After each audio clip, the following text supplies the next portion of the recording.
Welcome in. You have found yourself in the middle of another episode of the established 1982 podcast, the Geek Culture Podcast, hosted by responsibly irresponsible adults that have loved video games, comic books, movies, and TV ever since 1982. The voice you hear right now is Wally Analogs. And I'm joined, of course, by my homie, who is a shinobi. It is the cerebral ninja, G. And of course, I got the benevolent Suge Knight, our resident elitist, Mr. 1%, Rose Royce, silly. Yes, sir. Yes, sir. Hopefully, I don't hack all over your microphone. Yeah, he's been under the weather. Sounding like Red Fox. That coronavirus. Oh. No, I have not traveled in the past 90 days. It's fine as well over here. Yeah, Put your mask on. Yeah. Hazmat suit. How is that affecting the Chinese cinema?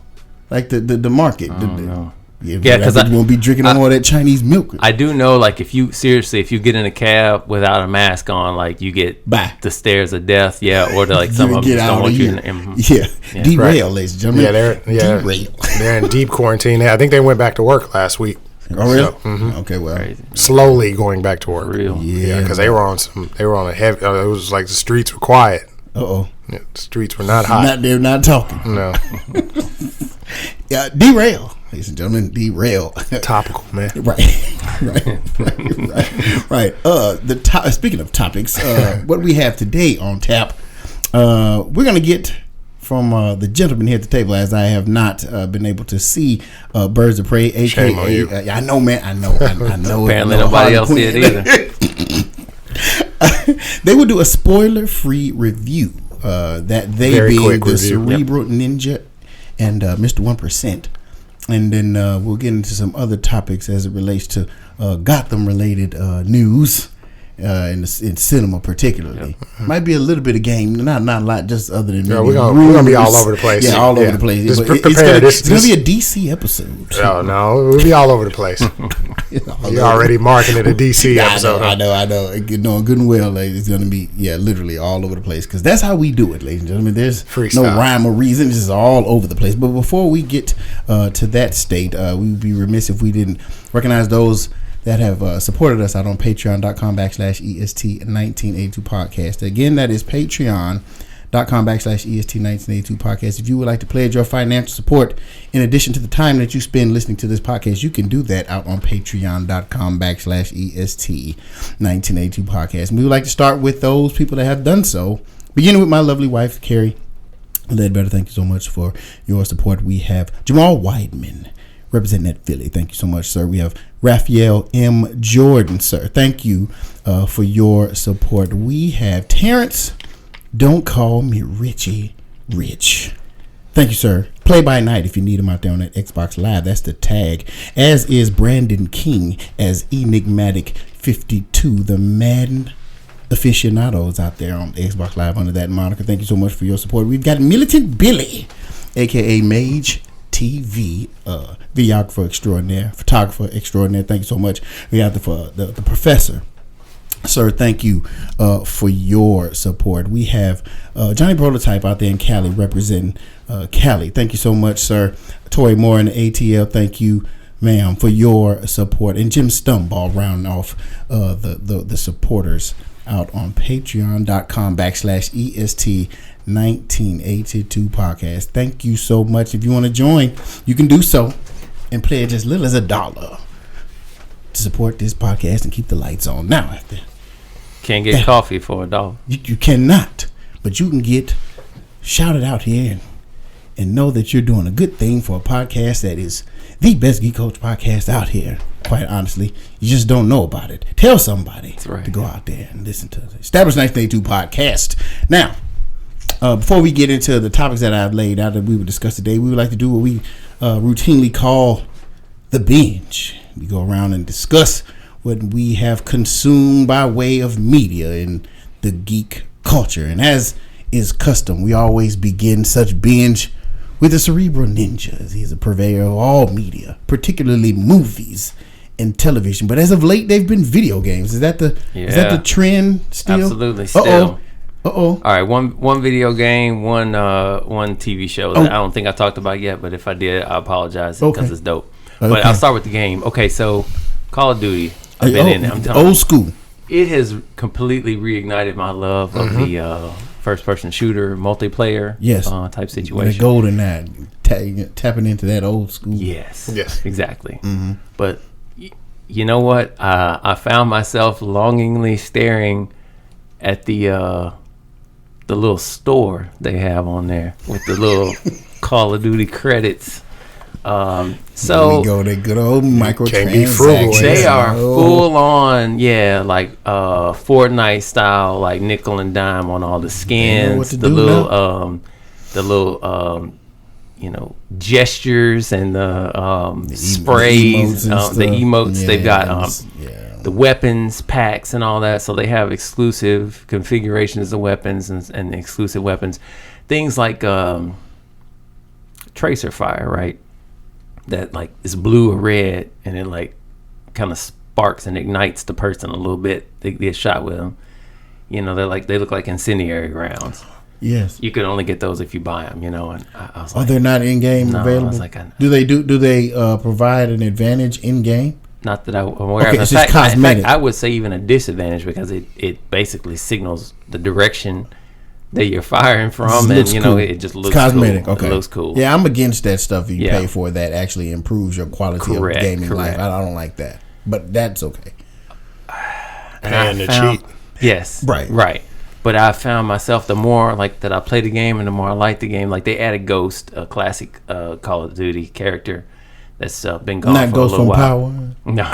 No. It is a big rich town. I come from the poorest part. Go ahead, man. I was enjoying that. So anyway, little things like that. Goes down. And for the first time, I found myself like, man, I kind of want to throw him a couple of dollars and get a couple of these things. I've not done. Not the frugal. You're not listening. Let me tell y'all something. If that ever happens, please mark the date. Yeah. Anytime. Have you ever indulged in microtransactions in game? Never. Yeah, that's what I'm saying. So if he does it, it's news, y'all. Yeah, never. He'll look at a trailer before he does that. Yeah, correct. So the trailer is free. But they did add one thing here recently. You can dual wield the pistols. Oh, I spent double guns, man. I spent Valentine's Day grinding because you had to unlock the weapon to a level 32 first just to get this perk. Because then you had to get a certain number of kills with the pistol in 5 matches to qualify for that perk. Mm-hmm. So I just spent all of Valentine's Day evening why is it that on Arkham Knight you didn't play heavily with Red Hood? Because he can't kill anybody. Or was he killing? I guess he was killing. Well, I mean, in the AR challenges, he shoots. He doesn't knock you out. So, I need shooting. I need unadulterated. So now I'm running through double gun and he's nice on Injustice. Now it's useless on multiplayer because you can't zoom and aim. But anyway, on the co-op stuff against computer control enemies, I'm running through. Just John Woo style, and I love it. I got this image. This is gonna be a whack example, but remember in Romeo Must Die? What was that actor's name? I saw the movie. Yeah. I cannot remember one frame. Isaiah Washington. And he had the 2 pistols, and he was like, "Gotta get it," or something like that. He blew on it, and he ran out with the 2 pistols. He was so corny, how do y'all remember? Because he had 2 pistols in his hand. Yeah, and we laughed. I don't remember one frame of that movie, and I saw it. I don't remember. One frame. Anthony Anderson was hilarious in it. He kept calling him Meatball. Right.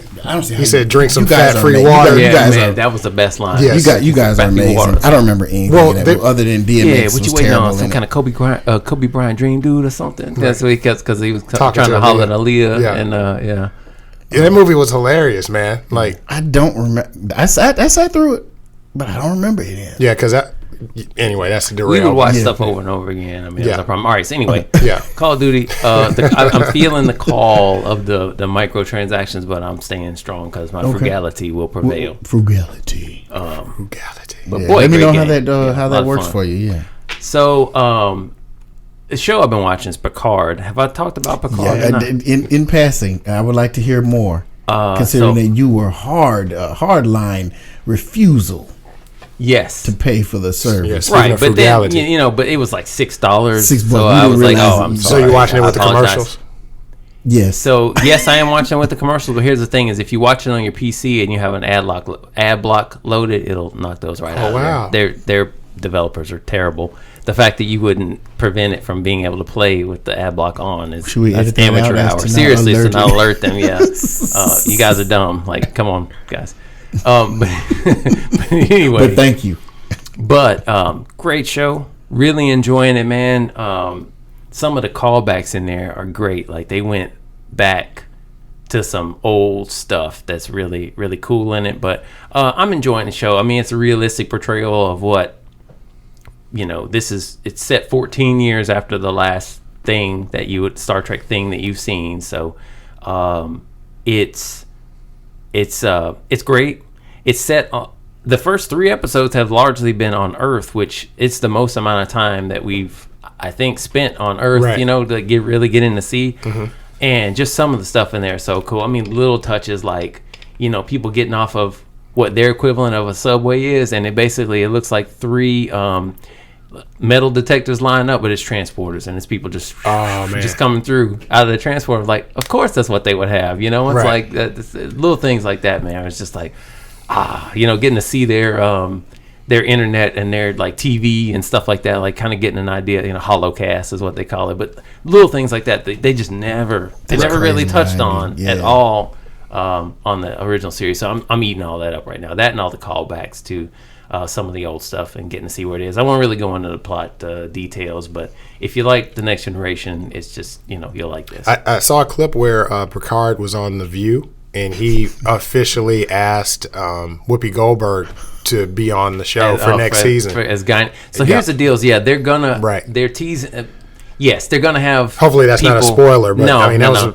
But yeah, they're definitely. I mean, they've already 3 episodes in, and some notable. Little cameos have come. Some people popped up here and there. So Deanna Troy's and so it's Datas, been nice. Perhaps it's been nice. So okay, it's just great seeing that again, because that was my introduction to Star Mine Trek. too. I didn't like the old stuff. Oh, what? See, I definitely went back. So once but yeah, I mean, I used to watch the reruns of the old stuff. See, and then when Next Generation came out, I was like, that was my jam. See, I was I was not an original series watcher first. I started with Next Generation, and then I ran out of Next Generation, and I was like, I still love this, and I would watch the movies, with the original cast, and I was like, all right, let me see what this is about, and so I went back and then watched the original one. Yeah, I had to go back. Oh, yeah. Okay. See, I actually the Next Generation that played most of its life out, and then I went back and was just like watching them. Mm-hmm. Yeah. And I remember thinking, man, this is all right. Mm-hmm. Yeah. So it's good. Loving it. Picard. Definitely worth it. Yeah, worth your $6. Especially, I mean, if you want to just wait, let it play out, and then you subscribe $6 and go ahead and binge it and turn it off, because that's what I'm gonna do. I'm cutting it right off. I still got to catch up on season 2 of Discovery. It's legit. Yeah, it's good. Yeah, CBS is they're definitely increasing the demand for you to purchase it. Yeah. If you like Trek, I mean, you gotta throw your $6 at them. And for half that $6, you bought Division 2. Boy, let me tell you, they were just giving it away. It's $3 on the Microsoft. It's by design. Yeah, apparently. Yeah, to get you ready for this $30 massive expansion into Coney Island. Nice. Well, I will try to tear myself away from Call of Duty and try to get on that sometime. We'll welcome you with open arms and a strong team to get you. Yeah, we got to get a little. We need a squad up. We ready, boy. Yeah, we loaded up. Can you have Never mind. No, I was gonna say, can you have the clan names on there? Clan, you threw me off there. Yes, yes, you can. Yeah, you can come. Yeah, okay. Yep. Yeah, these games, if you're not doing it right, if you don't add that little kind of guild option, right? Yeah, they want that. I don't know how to feel about that sometimes. Yeah, Trump is a common one. I see on Call of Duty a lot. Come on, or MAGA, that's another one. Word, that's one I did. Oh, okay, all right. They're doing it, ain't they? All right. Yeah, welcome. I hesitate before I revive them. I still revive them on the co-op, but I think about but you know stand something? over and look at them for a second. You know something? I appreciate the silence now Like Oh. back in the day, I always when did. I never wanted to hear anybody just because I could kind of see where it was going. right, You know, but back in the day, you didn't have that choice. Yeah. Like you didn't. you didn't. Yeah, yeah. you had And to like listen. in Halo and stuff. Like No, man, you had to listen. You had to listen to Yeah. folks. You know, Wilding. wilding and I mean, you hear 10-year-old kids. Yeah, you know, throwing some. I'm like, man, what are your parents raising you on, man? Yeah. The It stuff was that very they know. disheartening. Yeah. So in this one, I've never heard anybody, but I have friends only. You know. Exactly. We don't can't fool hear the anybody other. else. No, right. Right. Yeah. It's a shame, but It is, it man. is what it is. It is. Sorry. Yeah. Derail. That's it. Good, Mr. 1%. Well, I've been playing Call of Duty Modern you Warfare have been? Okay. with Hattori here. All right. We've been on a Running them run lately. streets. Yeah, we finally Yeah, wrapping we've up some been- of those co-op missions that are very difficult. Yeah, we getting a little system in. I don't know. I did some outlandish stuff one night. It was like Hattori was up, in a building, and two of our guys were down below, and they were all down. I was like rushing into gunfire to revive them, and managed to get them out and continue to win the game. That was fun, man. It's just good to see that you're able to, Stay find the awake. time. No, it's an inside joke. It's a running joke. But no, That Destiny was killing me, man. Yeah, I know it did. Yeah, that game would kill anybody if you're not. Yeah. But it's good to see that you're It's some able to lulls in find between the some time. action. Can't do that. No. Yeah, the load screen, all that stuff. I'm like, man, I'm about to go to sleep. If I look at space anymore. All right. But yeah, Call of Duty, great. I love the weapon upgrading systems, all that stuff. Mm-hmm.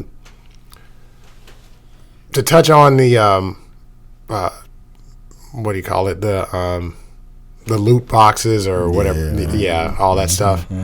Man, I broke down and bought Street Fighter Champion Edition. Yes. And I bought it- the game that they should have released. Correct. And I bought it just purely out of I wanted this game. When you bought it 5 years ago. Correct. How many years I mean, our ago was podcast that? 4 How many years ago. Gosh. Yeah. Champion Edition being Insane. the one that Has has everything. everything in it. 40 characters. Goodness. Right. Oh, wow. Okay. Right. Now, granted, like some of their costumes and stuff, you still have to buy or You got to whatever. buy 'em, yeah. But I think what irritates me is like I have the original game, and I don't have the time or the patience to sit there and fight and gather fight money just to buy a character. The fight money and it's that was like, a problem. I did not like that fight money. but then they're selling it for 20. Just buy it, yeah. Yes. And they realize that. See, that's what's annoying. Right. It's like they know we don't want to do that. Right. And you got, at least when I was playing it, it worked out that you got more fight money for being successful online. I ain't gonna get drilled out there trying to get the little fight money, because that game more than any is heavily saturated with competitive fighters, Right. of various levels, but a lot of them that are better than I. Yeah. And Right. just don't feel like getting tore out the frame for 100 fight coins. Right. But I need 10,000 to buy Ken's turquoise gi. That's all right. Right. Yeah. So that irritated me a little bit. I mean, now granted, I was able to get it for like $11 because I had some like That's right. GameStop bucks or whatever. And the guy said, "You got 2 of these saved." I was like, "Charge it to the game." Charge it to the game. Yeah. So yeah, I just wanted to mention that. It was just a slight irritant from Capcom. I'm just like, man. So basically, you were trying to squeeze out $100 out of me because I paid $60 Top dollar. when the I even first- bought a fight stick. well. So Jeez. that's about I'm talking about the full size joint. yeah. So I still have it. So it's about Mr. 300. Mr. Nuts has had mine for 3 years. He's just sitting over his house. Terrible. I was just like, here, man. Right. Here, dude. You'll probably get more use out of it than I will. Right. So I can't wait to dive back in it. Okay. And fight and I'm interested. use I'm all going the to have to research the characters. characters that they have. They got Gil. They got They everybody. went back to 3. Street Yeah, Fighter Third 3 Strike. with Gil. Like Yeah, they got some Third Strike characters in there. See, that is right. what disappoints me, because when Street Fighter, I don't know, 6 comes out, all of these new characters they bring in, if you're a competitor, it's never unless most competitors can kind of pick up a character right, and then succeed on a competitive level.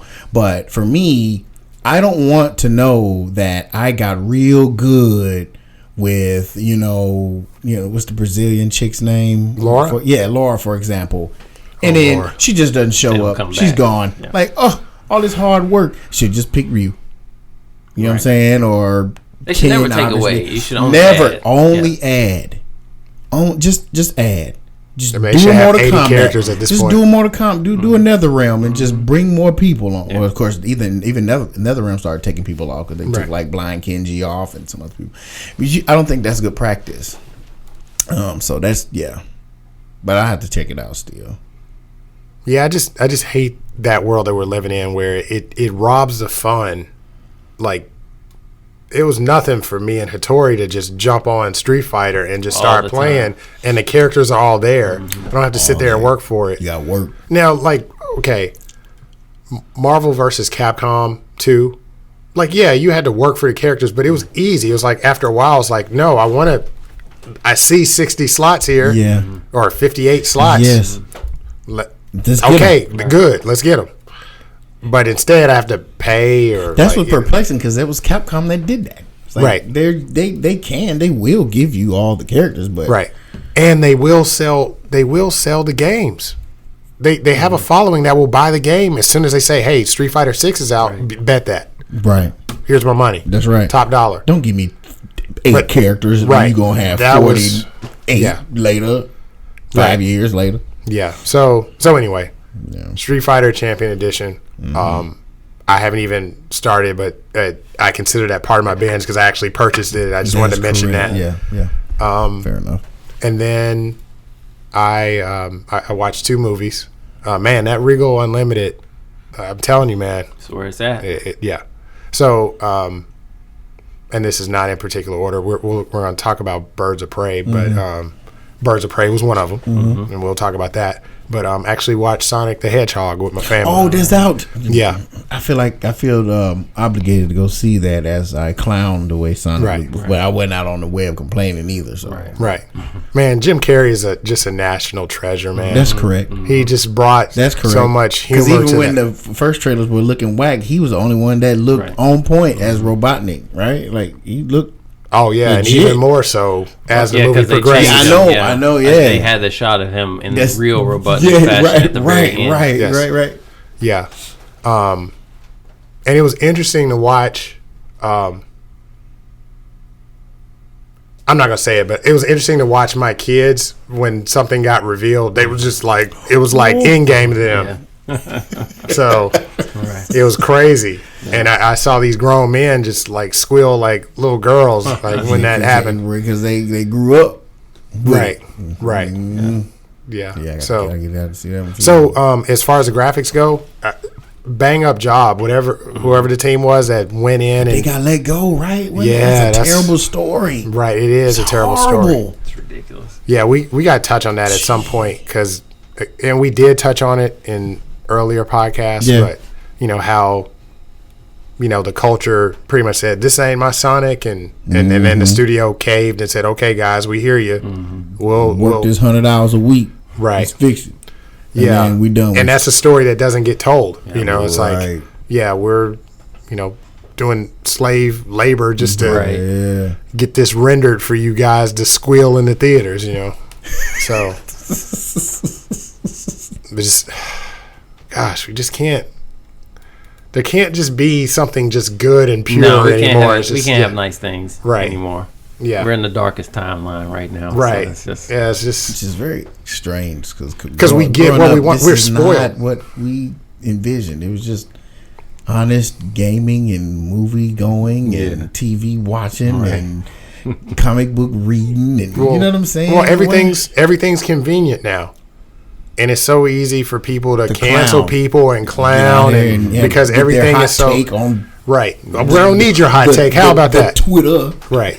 Even though we're on a podcast and we give our hot takes all the time, but I'm just talking about everybody else though. Yeah, no. Ours is a sensible take. Yeah, but I mean, harsh at times, but sensible and well thought out. Yes, but there has to be a reason for it. There's just people that will just like Outrage clown for just, nothing. Just right? Yeah, just Listen to get me. likes. Yep. Right. We're not doing this for likes. No. It's like we're just Of course, stating we our would opinion. like for you to rate and review and subscribe To the 82. As I talk about the. That's great. I love it. Yes, Dance for you. you're right. Yeah, literally. So Soft shoe. Little soft shoe for you. anyway, anyway. Yeah. All right. Wow. Yeah. So anyway, Sonic the Hedgehog. Yes. Yeah. And then Birds of Prey, Oh. All right. which Let's we'll get give it. my We'll get hot it. take on that. But yeah. but you got to Yeah, my binge is real quick. I mentioned another realm real quick. I actually went back to Injustice 2 just because, and here's the reason. I bought it originally for the PlayStation, and then I do what they call in the industry whale, and I don't, they had 1,000 characters on that game to start, and you have to level them up to 20. Yeah. And I just feel like leveling everybody up to 20. So those that I really wanted to play with, I just paid for the and then work to get the gear. Yeah. I didn't, you can't pay for the gear. You can buy the mother boxes and roll the dice. You know what I'm saying? But that being said, and my son is now into video games. The PlayStation I bought was the PlayStation Pro. For the Spider-Man one. Yeah. So it left my regular PlayStation 4 off to the side. So I was like, okay, son, here you love these video games, I will put this one in your room, and now he wants to play Injustice. So I had got a copy of Injustice for Xbox One. So now I'm playing that, and I'm actually going through it because I can't see myself paying again. Right. So now I'm gonna literally work for the characters that I've been doing that, and actually, man, it's been quite a bit. I've been playing it more than normal. So and I forgot just how good of a game it is, and this is after having bought MK11, which is just so over the top to the point where I just can't enjoy the game. And everything's I even said fatality, right? It's just so ridiculous. Yeah. And this game, as a result, in my mind, is better to me, even though I have this nostalgic tie to Mortal Kombat, right? But I have more so of one with these heroes and these villains, right? And so I just prefer this game, right? And as a result, I favor this game more. Of course, my son can't play that MK. Yeah, I won't let him take that right back there. So much. he can play this, and he's actually learning how to play. So that's why I'm playing this all over again. So that's really been my binge. I bought the Joker. Joker. No, for MK11. No. I'm talking about the movie. Oh yes. And so I played that, and I watched that on a number of occasions, trying to nitpick and try to see some more stuff that I didn't notice before. Since you mentioned that, man, I think we got some news on that. Yes. Those of you, most of us in the geek culture don't typically watch the Oscars, as it were, because they don't seem to care about the movies we deem so important to the culture as real cinema. But it pleased us to no end to watch Joaquin Phoenix take home the coveted Best Actor award for portraying Arthur Fleck in the Joker. And yes, we're very pleased as now we have Heath and we have Joaquin. Take that. Martin Scorsese. Take that. I'm calling out Martin. Calling them out and everybody else. They aren't movies. They're like carnival rides. These aren't real pictures. Hey, man, how about stay awake during the awards show? Stay awake. You know what I'm saying? Eminem's playing "Lose Yourself," which is a whole nother baffling thing. That was an interesting. It's like what the relevance? Man, it's like that 8 Mile came out years ago, dog. But weren't they highlighting like the best score, best song? And that one was and he won for real that. He won an Oscar for that. Yeah, he did. That's the I'm not trying to hate on it. I hate on award shows now. I think they're rigged. Yeah. Rigged. Yeah. But props to Joaquin, man. And Joker, he's a character that lends itself to winning something like that if written very well to highlight the psychological struggle, and the complexities and the intricacies of someone that in that state of mind. Yeah. I mean, if you can pull it off, it takes a lot to pull it off properly. Right. So, props to the writers and to Joaquin, and because if the writing's bad, it's the actor kind of dies on that sword, unfortunately. But everything was in place, and he did a great job. And it's a movie that I don't buy movies often, but I bought that one. So. Right. The character's literally Oscar bait at this point. Joker, like playing him is like playing like if you got a problem, not a problem. If you're I'm trying to phrase. I don't want to catch any heat. Be careful. Basically, if you Daniel Day-Lewis on some my left foot type situation, so whatever the appropriate terminology. Method actor. No, like it's a certain. Oh. If you play someone that has a developmental or sometimes Forrest Gump, my left foot, like if you got a situation like your chances of getting an Oscar, are pretty solid. Like if you look stay on this side of the table, but see, even Heath. And his version of Joker wasn't like that. Yeah, I see what you're saying. Like the character of that Joker. Type of So like him as if you play. Somebody that's got a disability, or if you play the Joker. Sorry, or and then you got a good chance. Sorry, again. Yeah, he called a raw deal. Casualty of writing. Yeah. I mean, when they made him Hot Topic Joker, that was Hot Topic gigolo, like SoundCloud rapper Joker. You know what I mean? Like he with the face tattoos and the grill and it Post Malone Joker. Yeah, it was too much. It's too much. One of my favorite memes of all time is like it's a Post Malone one where it's like, it's all the different Malones, but the last one is Home Alone, and it's like Post Malone with the Kevin McAllister hand, but it's all the different Malone like gags. These memes out here, they're man. Brilliant. They're brilliant. They're working hard out here for your meme enjoyment. The one that got me, it took me a minute to catch it at first, but it was Killmonger, and he was taking his shirt off. See, I didn't. And then it took me. And then Daredevil. Then they split the screen. It was Daredevil, and he said, "Man, this MF spitting." And then I was sitting there going, "Well, wait a minute, what?" And then I was like, "Oh, Braille," and I just died laughing, man. The scars. It's real silly, man. Yeah, when you said that, because I didn't see it until the next day, and I was just like, and it took me a minute too, and I was like, I had to send the text that said Braille, and then I just that was hilarious, right, crazy. I was crying because I woke up and I saw it, but I believe if you didn't put Braille there, I would have been just lost for a minute, right. Yeah. So silly. Anyway. Yeah, but man, props to him, man. Yes, sir. I'm just really irritated at these directors and actors that just take a stance against the comic book movies. Look, I get it. I get that it's popcorn fare, but to a degree. I mean, these graphic novels, man, they talk about some serious stuff, and like Joker is in that vein, and like with Martin Scorsese, like he hasn't even watched the film, and he keeps claiming that, and it's like, but this dude keeps winning awards, and it doesn't even dawn on you to maybe check that dude out, and see what the big deal is. Mm-hmm. I mean, come on, man. Like, look, Marty, I will watch you tell a story of Italians and Irishmen killing each other all day long. I run to the theater to see it when you do it. But bro, it's more than that out here. Right. Like, that's not, you don't hold the monopoly on what cinema is. Like, come on, or man. art or whatever. Yeah, come on. Right. It just sounds like you're hating at that point. You're not even watching it. It's one thing. It'd be different if you watched his shine. Yeah.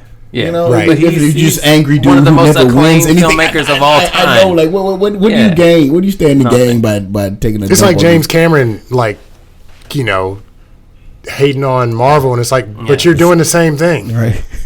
That, and why are you hating on anybody? You print money every time you film anything. Right. Like, what's your problem? Right. You know. Yeah, I don't. We're gonna see your little blue cats when they come out. And, Right. You know, everybody's gonna run see it. You'll be fine. Right. Man. This is not a threat to you. Right. Yeah. Whatever they are. So anyway, that's my soapbox for the There day. you go. Navi. That's correct. That's what they were called. Forgettable. I can't even remember. Jake Sully. Wait.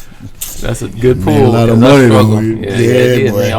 Who was Zoe Saldana's character? Why am I even asking? Just know that she be in movies that make $2 billion. Yes, she The is. only one that's been in multiples. Yeah. There's that. So. Right. Yep. Yeah. Worth the price of it. Yes. Well, speaking of popcorn fare, Yes. you want to talk about Birds of Prey? Yeah. Birds of Prey. Let me say the title: Birds of Prey. Yeah. And the fantabulous emancipation of one Harley Quinn. Okay. Now was that the original title? That was the title. No one says it. Everyone just says Birds of Prey, but that's the full title. That's the full right. title. I remember I saw that, but I didn't. Okay. Yeah. Yeah. So it doesn't fit on the marquee, so they just kind of. Yeah, that's a problem. Okay. Yeah, when it first came out, it was a problem. Yep. Man, I'm listening. Yeah, look, I worked at a TV channel, and they would give names for shows, and it was like it would come across the desk and was like, man, come on, man, like why is this a paragraph? Right.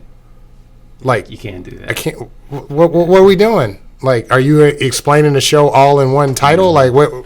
Give some mystery. Like pink cookies in a plastic bag getting crushed by buildings.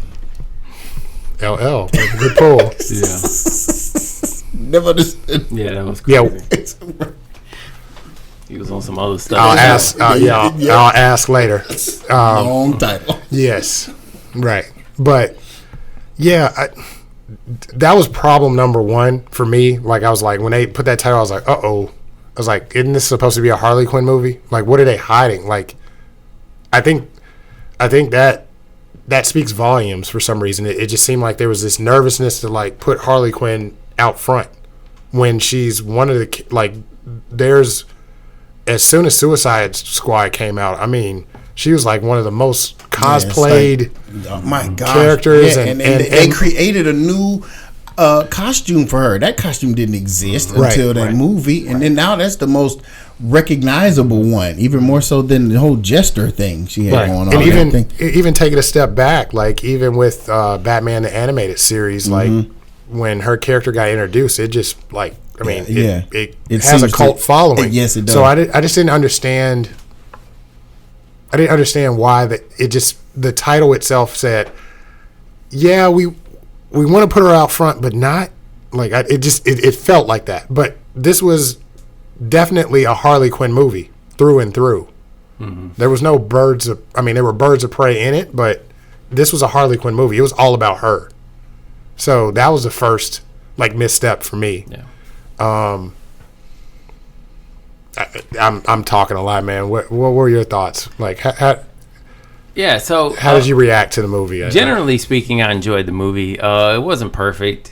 Basically, a few things are perfect, but I'll say as far as the dead cinema, DC, and the I don't know what the new one. The new one is dark cinema, but we love it. Yes, the good dark cinema.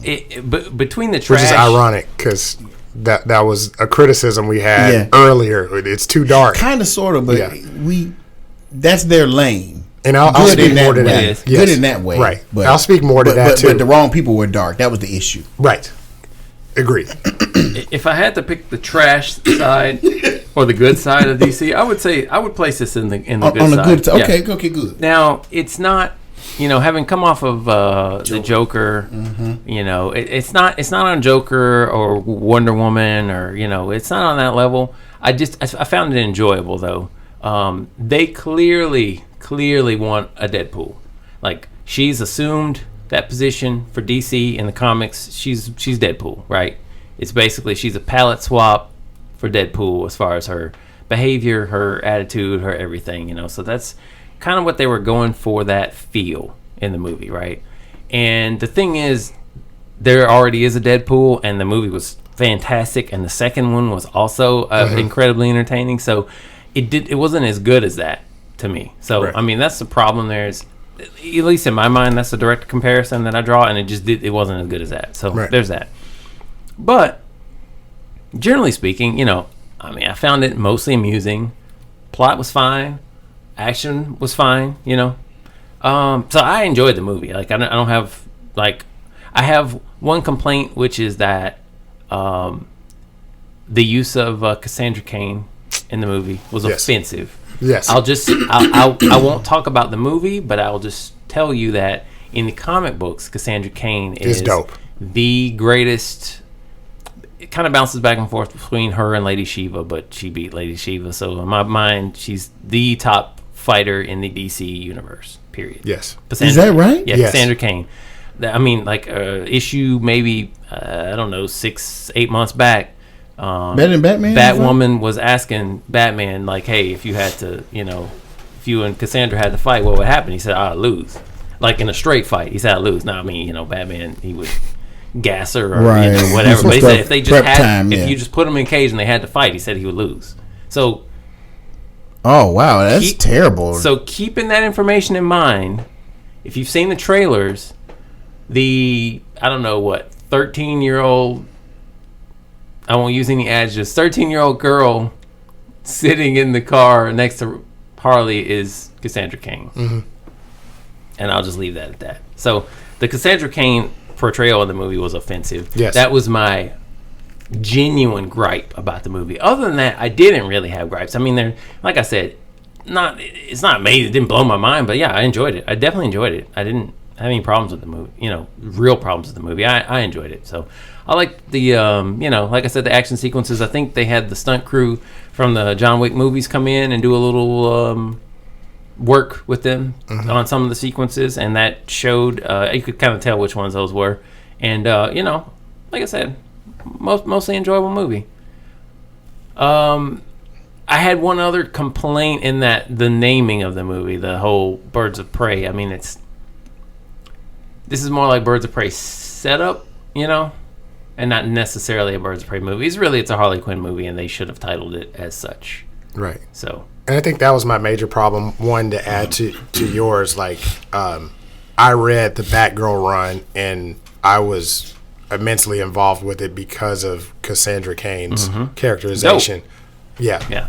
She's like, she constantly analyzed her own fighting style. Like, somebody would hit her and she goes, oh, dang.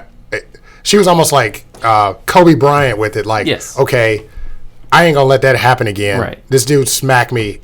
I'm not going to. You can do the same thing You're twice. not going to do the same thing Yeah. twice. So I'm going to keep practicing to make sure that this doesn't happen again.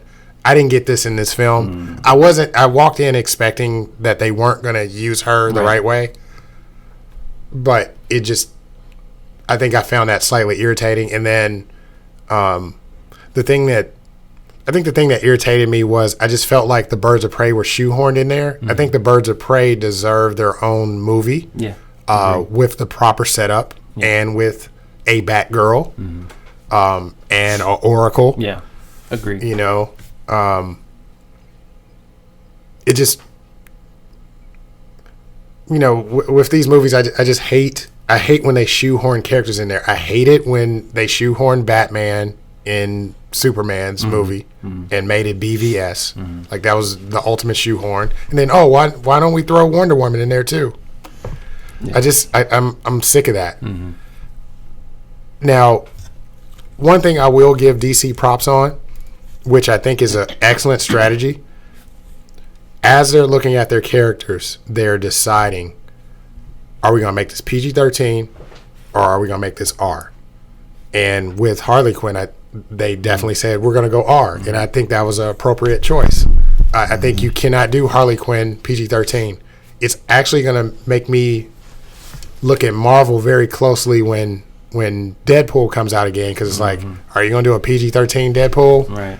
You're already kind of teasing us with it. They test the waters with that, and it's like Christmas release, right? And it worked. I mean, they got You said it did all right. Yeah, they got a nice chunk of change from basically it was a recut and redub of some ADR on some dialogue, and it works. And that's it. Yep. Yeah. So. Well, I like that strategy that DC's doing. Mm-hmm. They're just like, let's just look at the characters. Let's get back to the core. Yeah. I felt like with Harley Quinn, they were at the core. I think they had elements in it. It's just, it just didn't feel like the right story because they had the Birds of Prey in there, and I felt like the Birds of Prey were actually getting in the way of the story. So that's my take on it. I actually fell asleep during one of the scenes. I was not interested. I wasn't interested. That's crazy. I was just At no point did I ever approach fall asleep in this movie. That's insane to me. It's hilarious. That's the second time I've known it's Rose so funny. to do that because he did it in solo. That's so funny. Yeah, man. when it's not interesting, man. It's dark and those seats are comfortable. Seats are great. The recline ones are fantastic. All it needs is a blanket. Pull them things out of the theater. Yeah.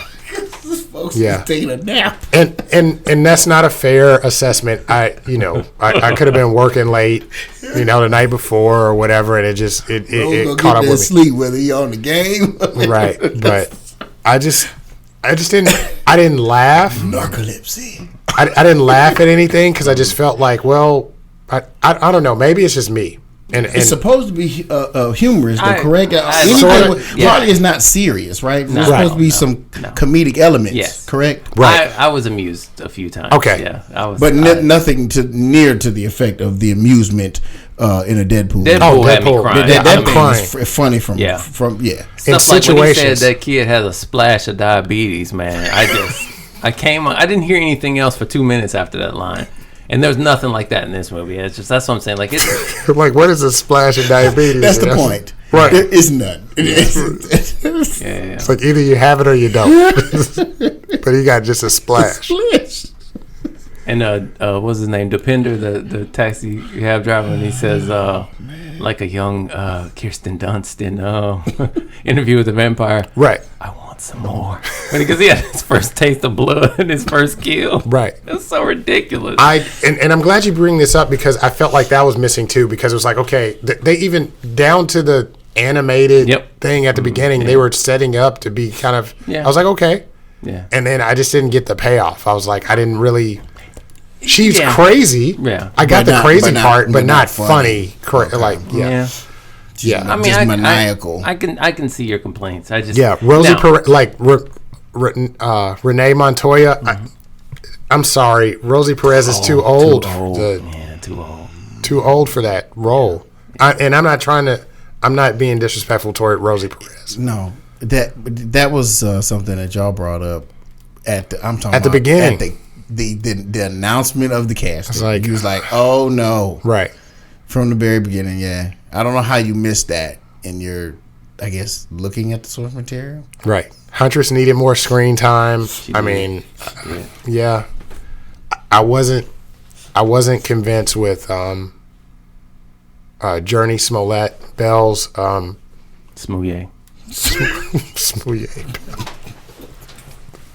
You beat me to it, man. Of Black Canary, like her version of Black Canary was, Anyway, I can go on and on, but I just maybe I need to do a rewatch.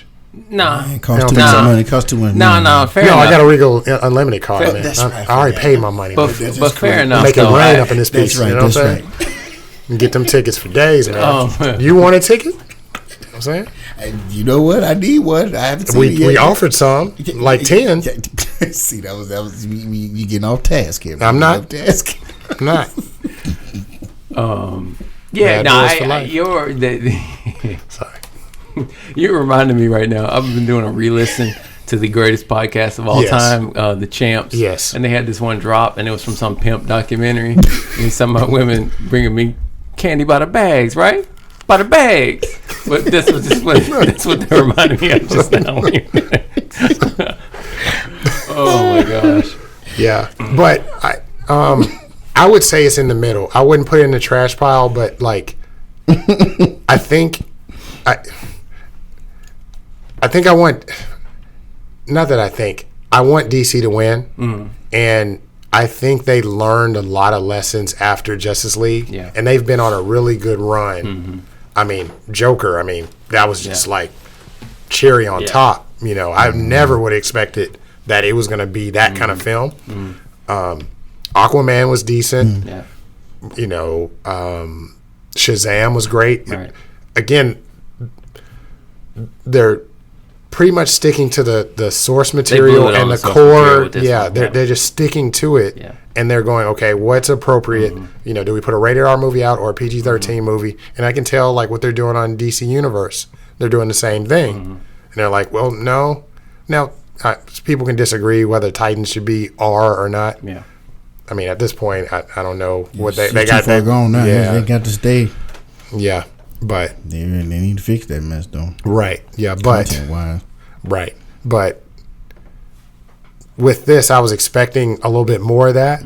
So I'm hoping that this is not a trend in a negative direction. Yeah. Like I mean, James Gunn with Suicide Squad. That's what I was going to ask you. I mean, it's James Gunn, The so- Suicide Squad, right?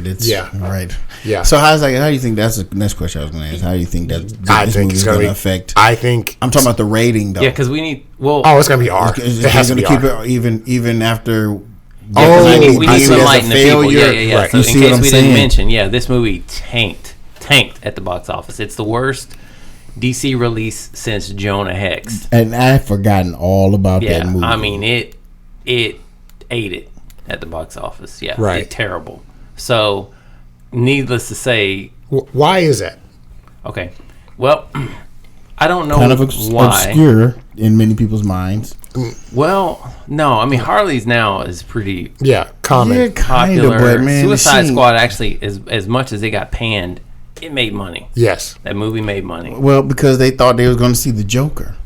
Yeah, I mean, and You you know what I'm had saying? Will Smith in it. and, you know, That's what I'm saying. I mean, It had elements that brought people in there. They didn't have none of that. And This Margot didn't have Robbie. none of that. And let me say this: Margot Robbie is perfect as Harley Quinn. Oh no, she's She can- because even in Suicide Squad, it worked. This is why I was disappointed too, because I think she's perfect as Harley Quinn. Yeah. I have Yep. I have nothing bad to say about her portrayal. Yeah. She's spot on to me. So What's really unfortunate is there was a very vocal contingent of the same, Here we go. Tiki Torch, Gamergate, Comicsgate, scumbags that were very actively, from the word go, rooting for this movie to fail, speaking out against it. So it was a first. It had a female. The woman, the director was a woman. The writer was a woman. The producer was a woman. Wow, I didn't realize that. Yeah, and it was a first in the comic industry, comic movie industry, and it was, as far as big Hollywood production, even. I mean, it was Right. And so, as soon as they heard that basically all of the creators of the movie were women, they were like, "This is some more social justice warrior nonsense," and that familiar chant, "Get woke, go broke." They started throwing that out the second that they heard about this. They say it's black woman, black canary, and and it's all these women, and it's gonna be a women good, white man bad movie. Was another quote that I saw. So it's basically they just thought it was more liberal The social agenda justice pushing. agenda garbage, and they which was farthest from the truth. It's like nobody was even pointing at the white man. Like, you know what I'm saying? Like, Anybody from the Charlie's Angels cast got anything to say? well, see, and that one did, that one ate it too. Like, But I'm saying though, they were blaming anything that comes out superhero. Yeah, well, they were. Yeah, they were. Yeah, Yeah, that's true. That was misplaced. I'd love to have them go back to them and ask them. yeah, Where you at now? No, it's not that. It's not that. They shush now. Yeah. So it's a bummer that it failed for all, because they were all celebrating, online and Twitter, that it failed, and so they were real happy about that. So, that sucks. It does, because this is one of those like Last Jedi situations where, like, if you dislike the movie, it's like no, I didn't like the movie, but I didn't like it because of what happened in the movie, not because of I'm one of these people. You know what I mean? Right. You have to like you gotta qualify your hatred. Right. I can't stand President Obama. No. Wait. Let me explain. Yeah, it's one of those kind of things. Like right. I'm black. Yeah. Right, yeah. It's like Yeah, I'm black. Remember, see, I don't agree with this foreign policy. You know, like you gotta like explain. I don't want to sound racist, but it's so, like don't say the but. It's like, that sucks. Personally, I think the failure of the movie is probably due to association with Suicide Squad. Correct. Unfortunately, I think that maybe the naming and the marketing didn't help it. I mean, Birds of Prey. That's not a household name. Nobody knows. And that was the top. That was the first thing you saw. Birds of Prey. Yeah. Like even when you buy the movie ticket, it says Birds of Prey. They don't put Harley Quinn on it. Stuff on there, man. Right. And I will say, I mean, like as far as the creators and everything, I mean, they did say that this is a feminist movie. I mean, in that women are empowered. I mean, basically the storyline.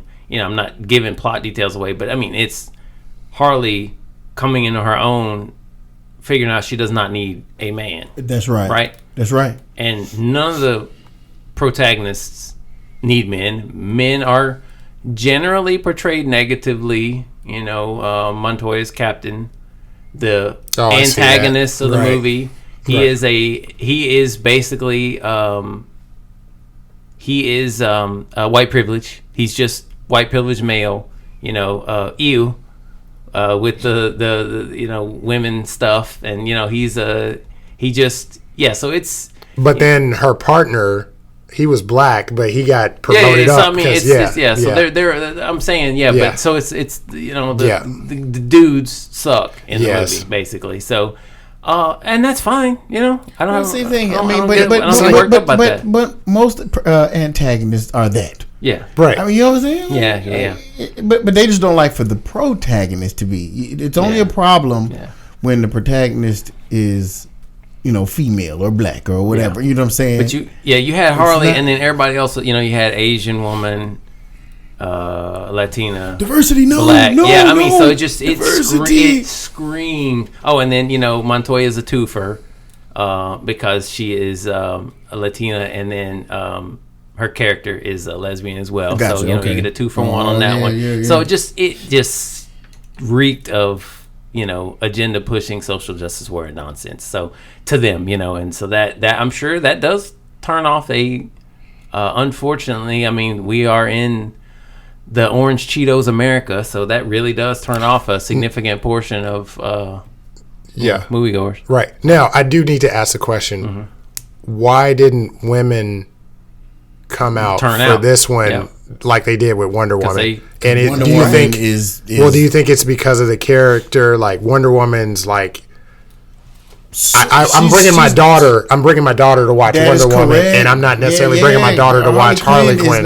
Plus Wonder Woman is PG-13. Yeah, that's why. Yeah, exactly. Bringing their kids to see a crazy deranged woman bashing heads with a bat and a mallet and got hyenas, and you know what I'm saying? She's not a role model. I see. My 14-year-old is asking to go, and I'm like, man, come on, man. I'm probably gonna take her, but I just don't wanna. I don't want to see it, but at the same time, it's like, man, she's 14 now. It's like, I was watching Terminator when I was 8, so like I've waited long enough, and she has an interest in this kind of stuff, so it's probably gonna happen. But yeah, I'm not running. Whereas like Wonder Woman, like I made sure she was there for that, opening night. So yeah, it's there's that part of it as well. Right. But I mean, Wonder Woman's just iconic to everybody. Exactly, and plus she's she's just more well known. She's like. And that makes sense. The rated R kind of it sends it up a notch, and it's like you better be sure that if you're rated R, it's worth. And this is your case study that was of course the Joker was that outlier, but this is par for the course right here, right? Like you're already potentially split audience even more. Exactly. You might have gotten a few more to make up for the tanking had it been or some edgy teen girls that like I want to enjoy some.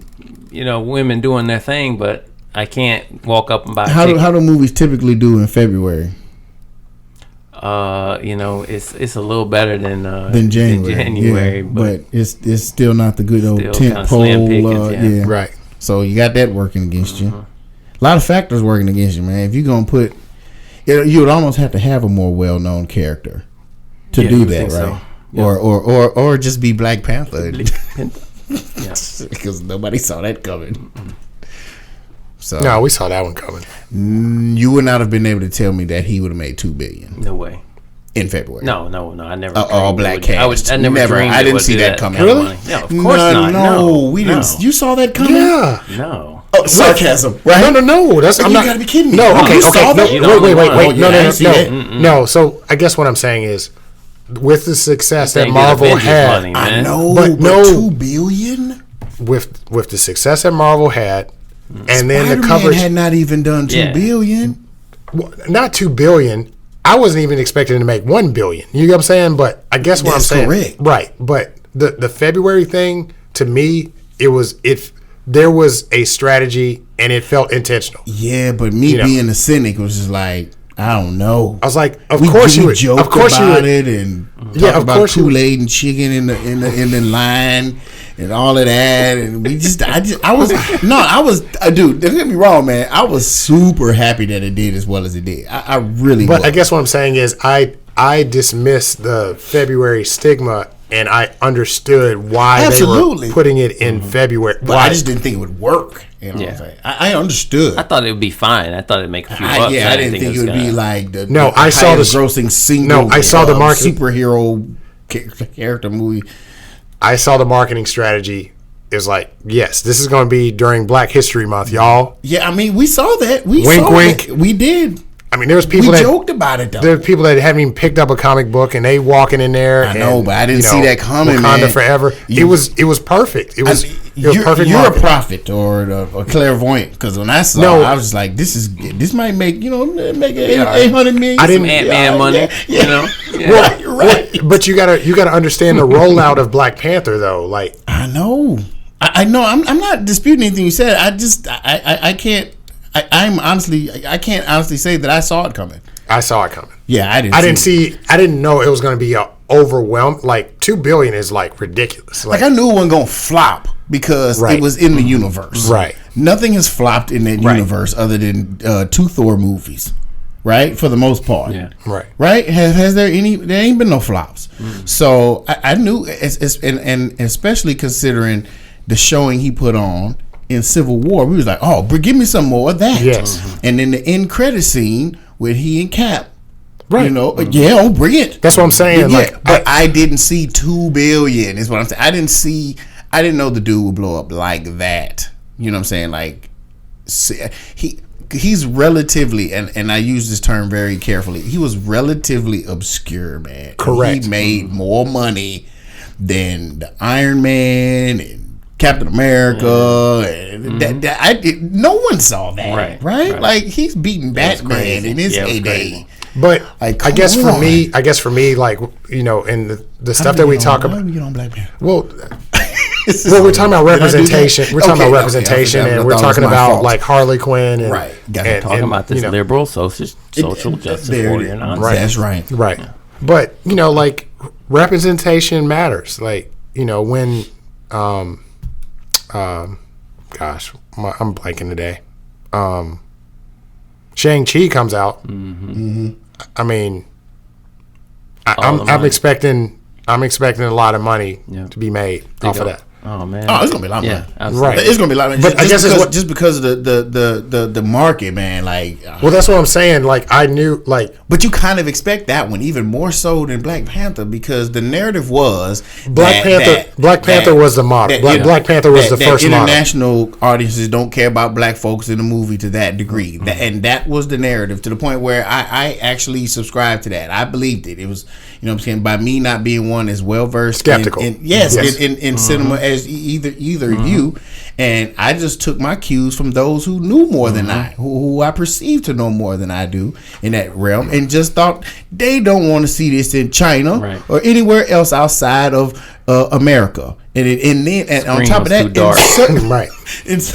in certain parts of America at that, right? Like, how many of these white kids gonna go? You know what I'm saying? I thought they would be the one that, and I think we'll actually pass on this one and get the Cliff's notes. Not the no, case. it was not. Right. Everyone went, because the Marvel, the magic of Marvel and Disney. But I would have never been able to say, get ready for this landmark performance out of Chadwick Boseman and all the rest of them, and there's one number 2 white people in it. Right. And I just didn't see it. Right. But I'm glad it happened, and it speaks to your point about the I guess the necessity of representation.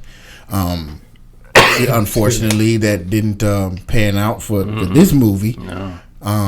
Because it looked like there was more than enough diversity. Right. I hope there's just not a knee-jerk reaction from DC. Yeah. It's like, okay, you're going to take a hit somewhere in this. There's just going to be certain characters that it's just like, hey, the people ain't feeling it. Suicide Squad doesn't suffer as That's what I'm result. saying. So, like, if they were planning to make that rated R, which I could suspect that James Gunn would be like, yeah, if y'all are a lot more liberal than Marvel is in terms of giving the rating, I'll skew more rated R because his humor does skew more rated R. But now I can see some. We got to watch it because we're and then also coming into this one, like, were they thinking, okay, we got a hit on our hands with Birds of Prey. Harley's going to be hot coming off of this one, so she's going to be like basically the lead in Suicide Squad 2. We're going to have these other characters, but like she's going to be the warm up for Suicide Squad. Yes, and then she's going to slide right in, and so now are they like, man, she's box office poison. Right. So like, are they like scrambling, doing That's what I'm rewrites saying. to like minimize her right? Because role? if she's like heavily Right. because Will Smith I didn't think about gone. that. Yeah, because Will Smith's gone. And they've only brought back wonderful actress. Viola Davis. Oh yeah, Amanda Waller. Yeah, it's like. So I bet you they're in a. Yeah, I bet you it threw them into there's some garbage. Oh, scrambling, she's in 80% of the shots. I'd love. I wish that I could see the happenings and the inner workings. What's going on. I'd love to see the Monday morning meeting of like, what we gonna do, what y'all? now? Yeah, what now? Because how much of it is in the can already? Yeah. I don't know when did shooting start for that? Because they might be rewriting and like taking Harley out. They might be forget this R-rated mess. We gotta recoup. That's what I'm saying. It could totally be turning Suicide Squad upside down. But so I mean we've talked about this, but like like the title. Getting back to the title, it's like crisis never happened. Edge of right. Yeah, it never happened.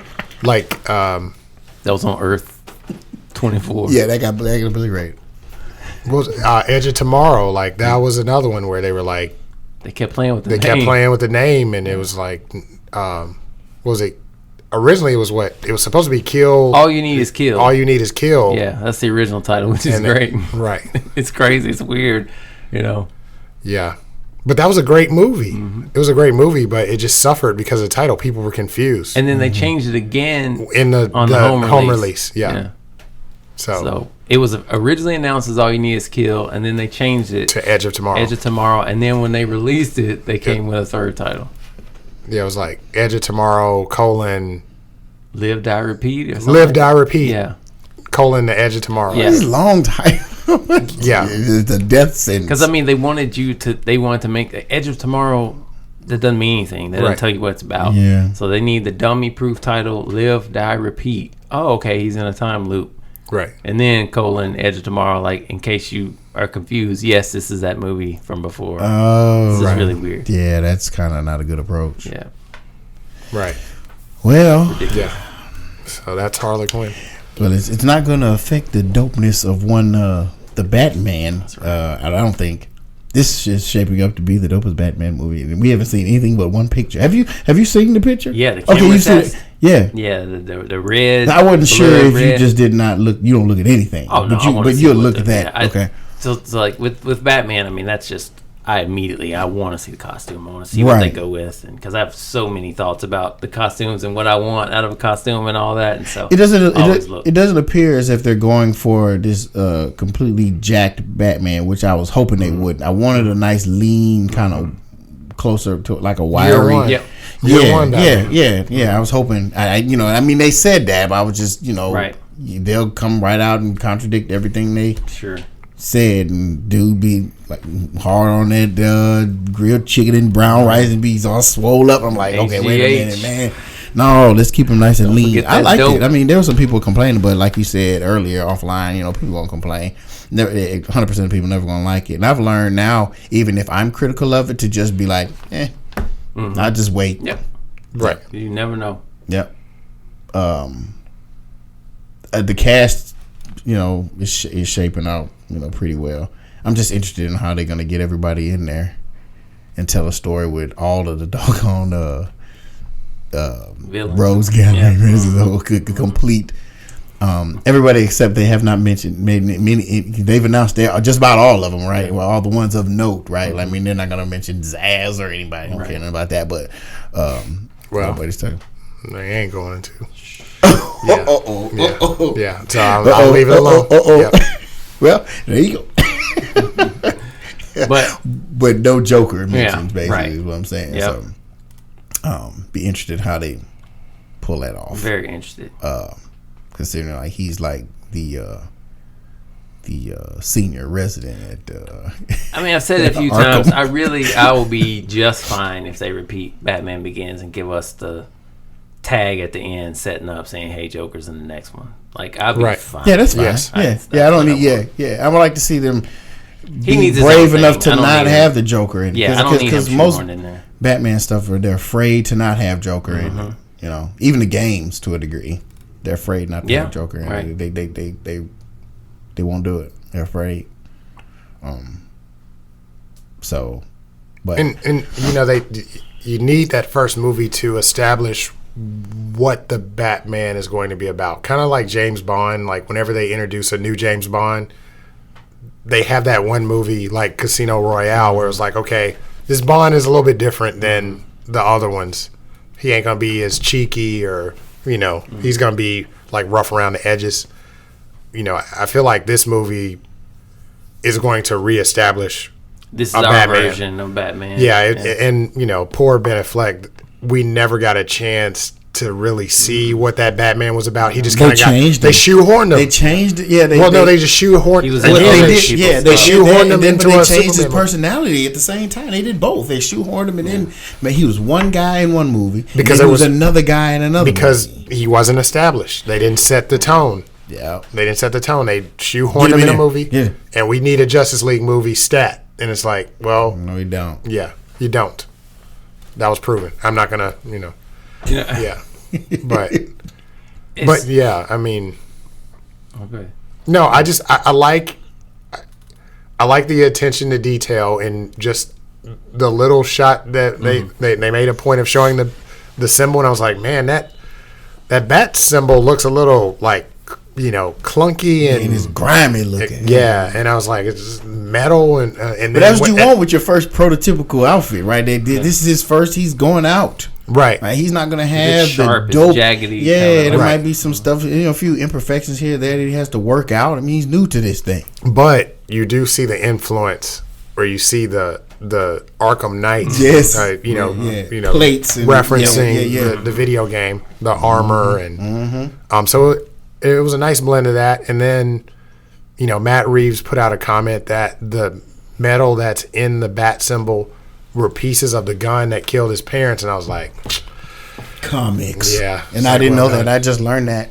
Yeah, I had no idea that existed. I just learned it too. It wasn't like I just pulled that out of the air. Because I thought you remembered it because you linked that right in our text chat. You showed, and I was like, wow, no, I can't claim credit for that. I know he's done. There's been stories in the past about why he did the symbol and why it was like yellow, like to draw fire. To draw fire. Yeah, I did know that. But this is a little different interpretation of it. Yeah. And there is a comic book panel, or there was a story that I think it was called Batman Doesn't Kill, and I think it was in one of the annuals.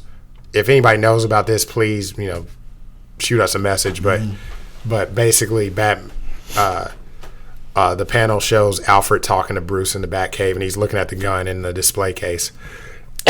Excuse me. And Bruce is looking at the gun, and Alfred says, "Well, you finally found it," and he's like, "Yeah." And then he just goes on a like a monologue about, this is a gun that, took me from my parents, took my parents away from me. I'm going to use it, for good. Yeah. And I'm going to protect my heart with it. He said the gun that broke his heart is now going to protect it or something like that. Yeah. Right. That is definitely a new addition, actually. I mean, I'm sitting here, I'm thinking about it, I'm like, okay, I'd never heard of that before. And I saw the comic, and it's a Jim Lee comic, and, so he's, I say relatively recent, but he's been at DC, 15 years now or something like that. But anyway, that's a pretty recent addition because I actually, now that I think back on it, Batman Year 2, where he fights the Reaper, the guy in the red armor with the two, Anyway, yeah, he uses the gun that killed his parents in that comic. Like, that's his sidearm. Batman, takes up the sidearm to fight against the Reaper in that. And so that's his weapon of choice, that when he's got strapped to his chest there is that gun that kills his parents. So this is but whatever, it's from the comics. So that I think it's cool that they're taking an element of something from the comics that they like and they're doing it for this interpretation. It's pretty cool. Source material, it makes it just, it's the cherry on top, Yeah. It does help. I like that this has a collar. Did you notice? Yes, I saw that. Yeah, it did. That's cool, but they talking about reference in the comics. So Sean Gordon Murphy, who I've talked about on this podcast before, his art that I love.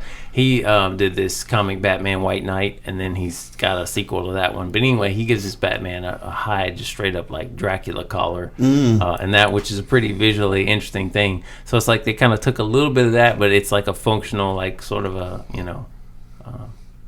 I don't know if it's like a protective kind of collar or something. But anyway, I like that. Yeah, I liked it too.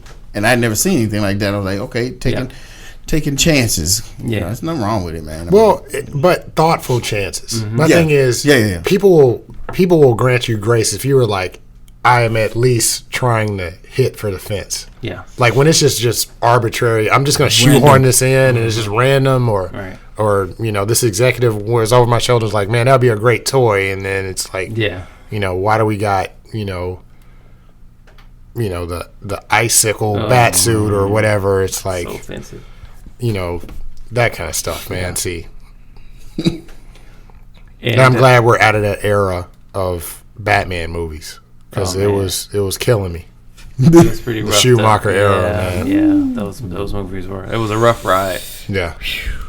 And I think of the legacy of those does continue with us, though. I mean, because of the this is more of an Arkham kind of thing, but yeah, I think those early on movies really did, like, they stuck us with the armored up, really busy, and then we kind of never got away from that. And then two, as much as I give Snyder a hard time, Zack Snyder, I mean, to his credit, he did go back to the he went back to the basics. Right. Yeah, and I did like that one. So that one's been my favorite suit, but I know we won't get that again. Yeah, no. But you're right, like that clunky Flash suit, and like those guys. Yeah. They've been in love with the heavy arm.